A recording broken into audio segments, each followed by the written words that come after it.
ओम शांति 28/3/2024 प्रातः मुरली। ओम शांति। बाप दादा मधुबन। मीठे बच्चे। हाँ जी मीठे बाबा, ये कल्याणकारी पुरुषोत्तम संगम युग है। इसमें पुरानी दुनिया बदल नहीं होती है। इस युग को तुम भूलो मत। तो हमें भूलना नहीं है। इसी युग में ये पुरानी दुनिया नई दुनिया में परिवर्तन होती है, तो हमें कभी नहीं भूलना है। ये संगम युग है। प्रश्न है, बाप छोटे बड़े सभी बच्चों को आप समान बनाने के लिए एक प्यार की शिक्षा देते हैं, वह कौन सी है? उत्तर, मीठे बच्चे अब भूले मत करो।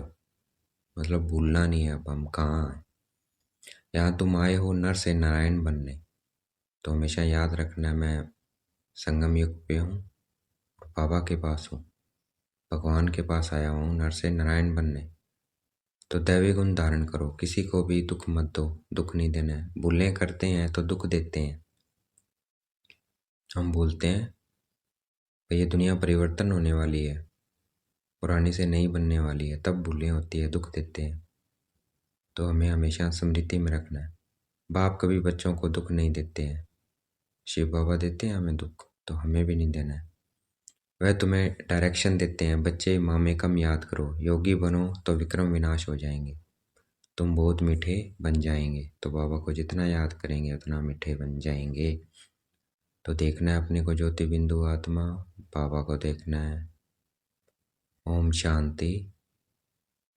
जो बच्चे अपने को आत्मा समझ परमपिता परमात्मा के साथ योग लगाते हैं, उनको सच्चा योगी कहा जाता है।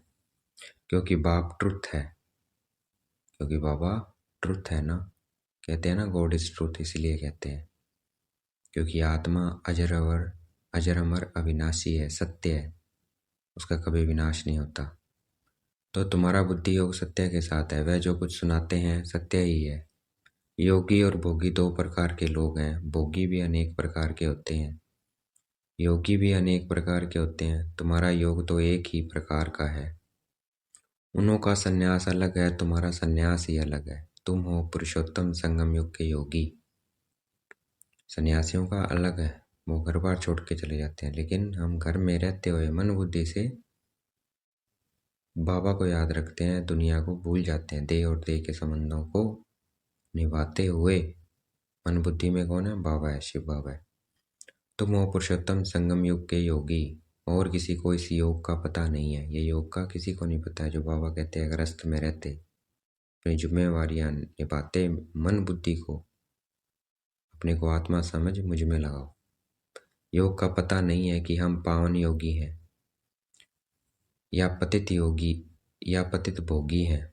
यह भी बच्चे जानते नहीं है। बाबा तो सबको बच्चा बच्चा कहते हैं, क्योंकि बाप जानते हैं कि हम वेद आत्माओं का पिता हूँ, और तुम यह समझते हो कि हम आत्मा सब आपस में भाई भाई हैं। वह हमारा बाप है। तुम बाप के साथ योग लगाने से पवित्र बनते हो। वह है भोगी, तुम हो योगी। बाप अपना परिचय तुमको देते हैं। यह भी तुम जानते हो कि यह पुरुषोत्तम संगम युग है। यह तुम्हारे बगैर कोई जानते नहीं है। इसका नाम है पुरुषोत्तम संगम युग, इसलिए पुरुषोत्तम अक्षर को कभी नहीं भूलना। यह पुरुषोत्तम बनने का युग है। पुरुषोत्तम कहा जाता है ऊंच और पवित्र मनुष्य को। ऊंच और पवित्र यह लक्ष्मी नारायण थे। तुमको अब टाइम का भी पता पड़ा है। 5000 वर्ष के बाद यह दुनिया पुरानी होती है, फिर इसको नया बनाने के लिए बाप आते हैं। अब हम हैं संगम योगी ब्राह्मण कुल के। ऊंचते ऊंच है ब्रह्मा, परंतु ब्रह्मा को शरीरधारी दिखाते हैं। शिव बाबा तो अशरीरी है। बच्चे समझ गए हैं अशरीरी और शरीरधारी का मिलन होता है। उनको तुम कहते हो बाबा, यह वंडरफुल पार्ट है ना। इनका गायन भी है, मंदिर भी बनते हैं, कोई किस रीति कोई किस रीति।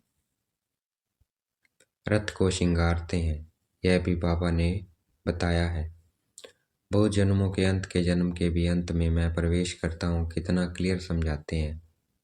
वे ब्रह्मा बाबा के अंतिम जन्म में 84वें जन्म में शिव बाबा प्रवेश करते हैं। फर्स्ट जन्म में वो कृष्ण होते हैं और 84 जन्म में ब्रह्मा होते हैं। पहले पहले भगवानवाच कहना पड़े, फिर मैं बहुत जन्मों के अंत में सभी राज बच्चों को ही समझाता हूँ, और कोई समझ भी न सके। तुम बच्चे भी कभी कभी भूल जाते हो, पुरुषोत्तम अक्षर लिखने से समझेंगे यह पुरुषोत्तम युग ही कल्याणकारी युग है। अगर युग याद है तो समझेंगे अब हम नई दुनिया के लिए बदल रहे हैं। नई दुनिया में होते ही यह देवताएं युगों का भी अब तुमको पता पड़ा है। बाप समझाते हैं, मीठे बच्चे, संगम युग को कभी भूलो मत, यह भूलने से सारा ज्ञान भूल जाता है। तुम बच्चे जानते हो अब हम बदल रहे हैं।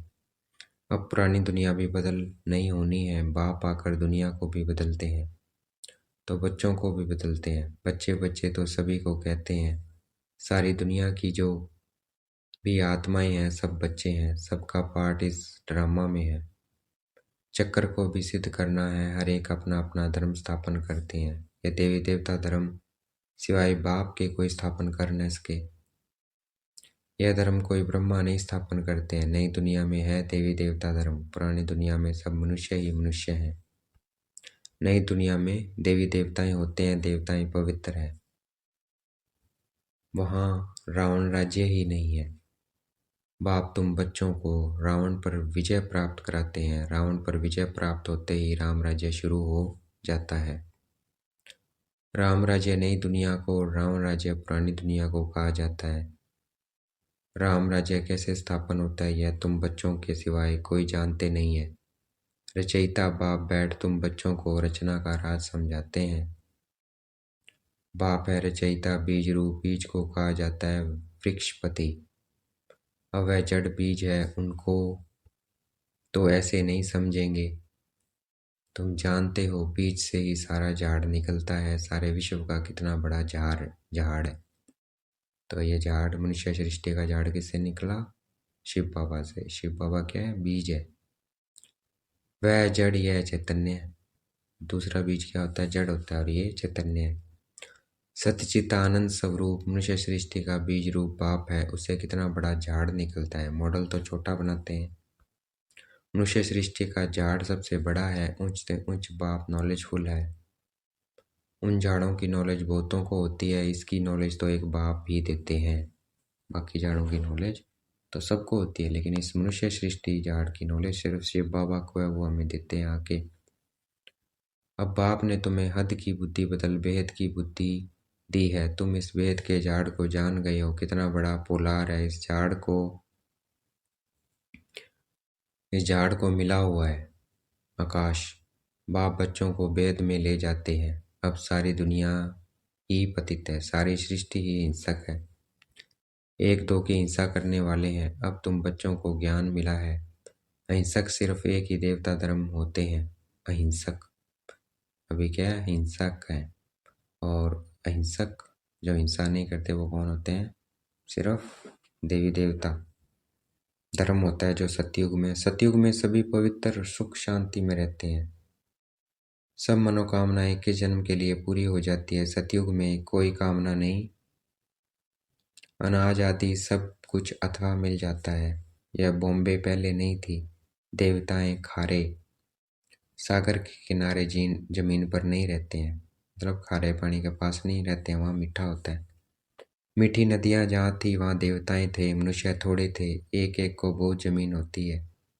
सतयुग में है ही वाइसलेस वर्ड। तुम योग बल से विश्व के राजाई लेते हो, उसको ही राम राज्य कहा जाता है। पहले पहले नया झाड़ बहुत छोटा होता है। पहले थूर में एक धर्म था, फिर फाउंडेशन थे, 3 ट्यूब निकलती है। एक जैसे फाउंडेशन है देवी देवता धर्म का, थूर से टालियाँ छोटी छोटी निकलती हैं। अब तो इस झाड़ का थूर ही नहीं है, और कोई ऐसा झाड़ होता ही नहीं है। इनका मिसाल भी बड़ के झाड़ से एक्यूरेट है। बड़ का झाड़ सारा खड़ा है, लेकिन थूर है ही नहीं, सूखता भी नहीं है, सारा झाड़ हरा भरा खड़ा है। बाकी देवी देवता धर्म का फाउंडेशन है नहीं, थूर तो यही है ना। राम राज्य अथवा देवी देवता धर्म भी थूर में ही आ जाता है। बाप कहते हैं हम 3 धर्म स्थापन करते हैं। यह सब बातें तुम संगमयुगी ब्राह्मण ही समझते हो। तुम ब्राह्मणों का है छोटा सा कुल, छोटे छोटे मठ पंथ निकलते हैं। अरविंद आश्रम है, कितना जल्दी जल्दी वृद्धि को पाते हैं, क्योंकि उनमें विकार के लिए कोई मना नहीं। यहाँ बाप कहते हैं काम माँ शत्रुघ्न पर विजय पानी है, ऐसे कोई और कह ना सके, नहीं तो उन्हों के पास भी हंगामा हो जाए, है ना। पवित्रता के लिए कोई नहीं कह सकता, नहीं तो उनके पास भी हंगामा हो जाए। यहाँ तो है ही पतित मनुष्य तो पावन बनने की बात नहीं सुनते हैं, कहते हैं विकार बगैर बच्चे कैसे पैदा होंगे। उन विचारों को भी दोष नहीं है, गीता पाठी कहते भी हैं भगवान वाच काम महाशत्रु है। उनको जीतने से जगत जीत बनते हैं, परंतु समझते नहीं है। जो मनुष्य ने गीता बनाई है उसमें भी लिखा हुआ है कि काम महाशत्रु है, इसको जीतने से जगत जीत बनते हैं, परंतु उनको समझ नहीं है। वो किसी को कह नहीं सकते ये बात, सिर्फ लिखी हुई है लेकिन बता नहीं सकते। बाबा आके हमें बताता है, फिर हम औरों को सबको बताते हैं, क्योंकि ये सत्य है। जो सत्य होता है उसमें बोलने की ताकत होती है। वह जब यह अक्षर सुनाते हैं तो उनको समझाना चाहिए। इस पर बाबा कहते हैं जैसे हनुमान दरवाजे पर जूतियों में बैठता था, बाबा भी कहते हैं जाकर किनारे में बैठ सुनकर आओ। फिर जब यह अक्षर कहे तो पूछो इसका रहस्य क्या है। जगत जीत तो यह देवताएं थे, देवता बनने के लिए तो इन विकारों को छोड़ना पड़े। जगत जीत कौन थे? ये देवी देवता थे। और ये कैसे बने? विकारों को छोड़ के बने, तो विकार छोड़ने पड़ेंगे। यह भी तुम कह सकते हो, तुम भी जानते हो कि अब राम राज्य की स्थापना हो रही है। महावीर भी तुम हो, इसमें डरने की कोई बात नहीं है। बहुत प्यार से पूछना चाहिए। स्वामी जी आपने बताया कि इन विकारों पर विजय पाने से विश्व के मालिक बनेंगे, लेकिन आपने यह तो बताया नहीं है कि पवित्र कैसे बने। ये तो बताया नहीं। अब तुम बच्चे पवित्रता में रहने वाले महावीर हो। जो पवित्रता पे चलता है वो कौन है? महावीर है। महावीर ही विजय माला में पिरोए जाते हैं। मनुष्य के कान तो रॉन्ग बातें सुनने पर हीरे हुए हैं। तुमको रॉन्ग बातें सुनना पसंद नहीं आती है, राइट बातें तुम्हारे कानों को अच्छी लगेगी। फिर अच्छी लगेगी। Hear no evil, see no evil, talk no evil, don't no evil. मनुष्य को सुजाग तो जरूर करना है। भगवान कहते हैं पवित्र बनो। सतयुग में सब पवित्र देवताएं थे, अब सब अपवित्र है। ऐसे ऐसे समझाना चाहिए। बोलो हमारे पास ही है सत्संग होता है, उसमें यह समझाया जाता है कि काम महाशत्रु है। अब पवित्र बनना चाहते हो तो एक युक्ति से बनो। अपने को आत्मा समझ भाई भाई की दृष्टि पक्की करो। तुम बच्चे जानते हो पहले पहले यह भारत बहुत भरपूर खंड था, अब खाली होने कारण हिंदुस्तान राम नाम रख दिया है। पहले भारत धन दौलत पवित्रता सुख शांति सबसे भरपूर था, अब वह दुखों से भरपूर। तब पुकारते हैं हे दुखहर्ता सुख करता। तुम कितना खुशी से बाप से पढ़ते हो, ऐसे कौन होगा जो बेहद के बाप से बेहद सुख का वर्षा नहीं लेगा। पहले पहले अलफ समझना है, अलफ को न जाना तो कुछ भी रहस्य बुद्धि में आएगा ही नहीं। तो बेहद का बाप जो बेहद का वर्षा देते हैं, जब यह निश्चय बैठे तब आगे बढ़े। बच्चों को बाप से कुछ भी प्रश्न पूछने की दरकार नहीं है। बाप पतित पावन है, उनको ही तुम याद करते हो, तुम उनकी याद से ही पावन बनेंगे।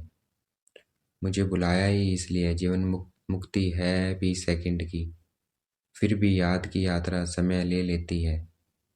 जीवन मुक्ति तो सेकंड में है, बाबा को पहचाना, अपने को पहचाना, और जीवन मुक्ति में तो आएगा ही आएगा।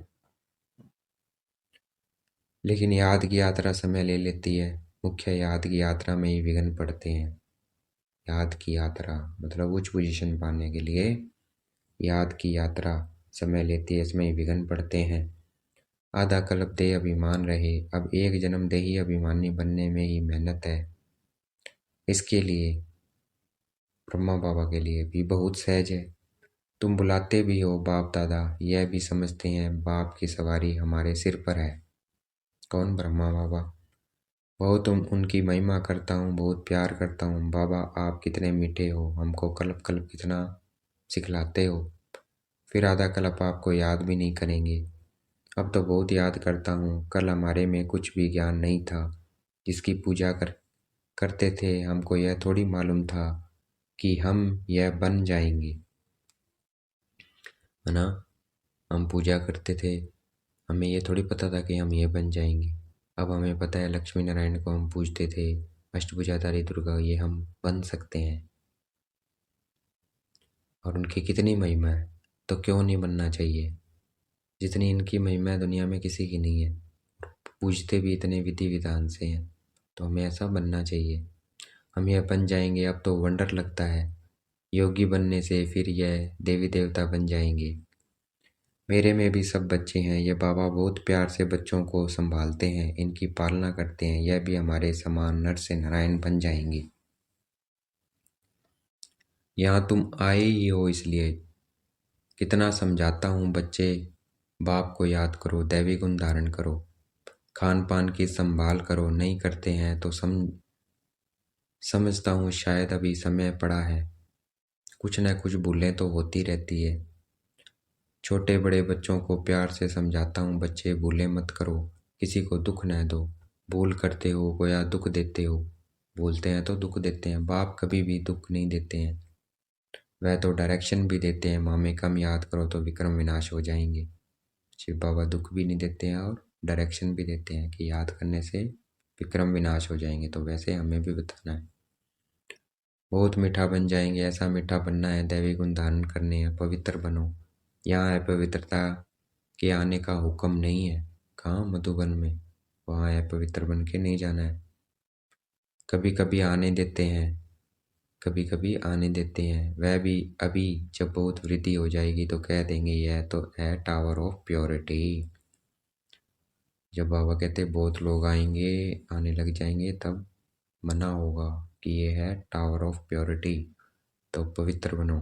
टावर ऑफ साइलेंस, साइलेंस में रहो, ऊंच से ऊंच है ना, अपने को आत्मा समझ, बाप को याद में रहना, यह है हाईएस्ट पावर। तो बनना है हाईएस्ट, बाबा को याद करके फिर वहाँ जा सकते हैं पवित्र बनकर।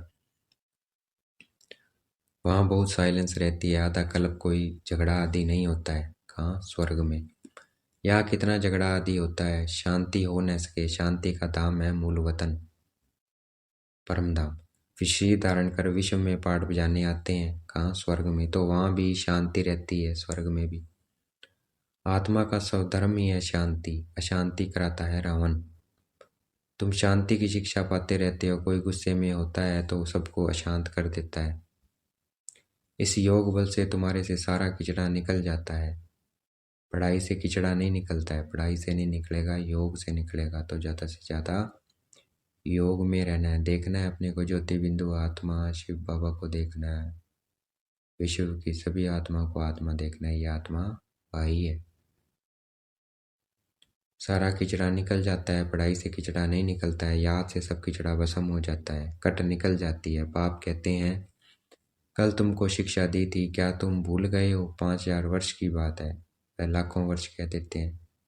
शास्त्रों में लाखों वर्ष कह के सुला दिया है मनुष्य को, है 5000 वर्ष की। अगर सबको पता होता, शास्त्रों में लिखा होता 5000 वर्ष की बात है, तो सब एक्टिव हो जाते, पुरुषार्थ करते, पर उन्होंने यह झूठ लिखकर सुला दिया है। अब तुमको झूठ और सच के फर्क का पता पड़ा है, तुमको बाप ही आकर बताते हैं झूठ क्या है, सच क्या है, ज्ञान क्या है, भक्ति क्या है। भक्ति क्या सिखलाती है? व्रत कैसे करने हैं, पूजा कैसे करनी है, मंदिर कैसे जाना है, ये सब सिखलाता है। और ज्ञान हमें बताता है, हमारी पहचान देता है, परमात्मा की पहचान देता है, विश्व के आदि मध्य अंत का पता लगता है, हमें तीनों लोकों का पता लगता है। ये क्या है? ज्ञान है।